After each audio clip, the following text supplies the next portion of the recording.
Good afternoon and welcome to Nasdaq Trade Talks. I'm your host, Jill Malandrino, Global Markets Reporter at Nasdaq. It's Friday, it's 2 o'clock. That means I have Chris Dearborn. He's the Managing Director of Nasdaq's Markets Intelligence Desk for our weekly review of the markets. And Chris, what a week it is. October proved to be what October normally is, that's for sure. October was absolutely spooktacular. It was. Look, traders have been begging for some vol in the markets, and they got it, and we've seen it in the numbers. You've seen the VIX spike to the high 20s. This week alone, you've seen spectacular volumes on the trading markets. You've seen the VIX go from 18 to 29. You've seen the trading volumes like composite tape average over 9 billion shares a day.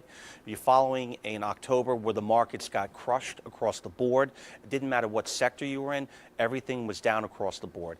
And now what you're looking at is, even though we're down today, we're still trending higher for the week. Volumes are good, and this could be really a reflection point in the markets as we look to the final quarter of earnings coming from the final week of earnings. Really, we've had 376 companies report so far in the S&P 500. The average beat has been good. Earnings are good.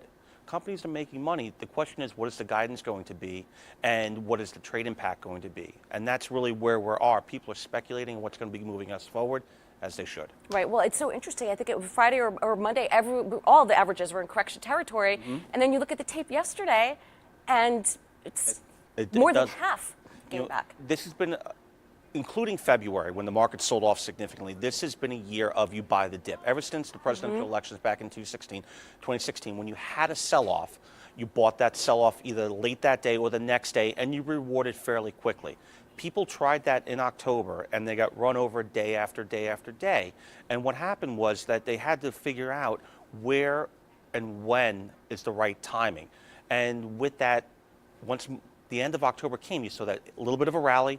You saw the volumes pick up. And again, the volumes for October were about 8.5, 8.6, which is great. But the volumes this week have been spectacular. And that's the capitulation point that everyone has been looking for. Even though today is really kind of earnings-centric, you've got a diversity of earnings. You have companies like Starbucks that are making 52-week highs, and you got companies like Apple that are kind of leaning us lower, even though their earnings were good. It's questions on the forecast, and it's questions on what's going to be coming out of China for them. And that's what I was just going to say. The China trading deal, it's amazing how sensitive the macro markets are to this. Absolutely. And with the tweets last night and the Bloomberg story that was reported, questions are, was there going to be a deal drafted on trade agreements? And that kind of set the markets up a little bit this morning. We were looking higher. Non-farm payroll came out. It was very good. And everything's moving along on the economy as it should. Then speculation came out about the story, and the markets kind of sold off. Regardless of what that meant for the markets, it's a speculation, and it's the uncertainty that has traders gassed. And they're kind of afraid. Well, I mean, also, too, if you have a spectacular macro data coming out, particularly with the jobs number, then you have the interest rate conversation again. Right. And look, this is a common theme that we've been talking about for most of October. Rates are still historically low, right? Markets go up and down. They just don't go straight up like you've seen over the past 10 years. And I think you have an entire generation of traders and investors that might not be used to that, right? Just because you invest in an asset class doesn't necessarily mean that it goes from the bottom left to the top right. So if in fact the rates where they are right now there's still historically low. It's still historically low, right? You've had free money for 10 years. Now you got to pay a little bit for your money. So people are unsure, new traders are unsure what that means. And you went from an era over a decade and a half ago where every Fed meeting, they raised the rates by a quarter to a half a point. And now you're looking at, maybe one more in December, which is probably going to happen, 3 or 4 next year. What's the normalization rate? And that really needs to be seen as the macro plays out. Remember, the Fed is reactionary to what's going on. Traders have to guess what that reaction is going to be and then play it forward. Well, I mean, you also have a conversation, too, where we don't have that morphine drip, if you will, where they're continuing to buy securities. And then you also have to, worry with trade tensions globally.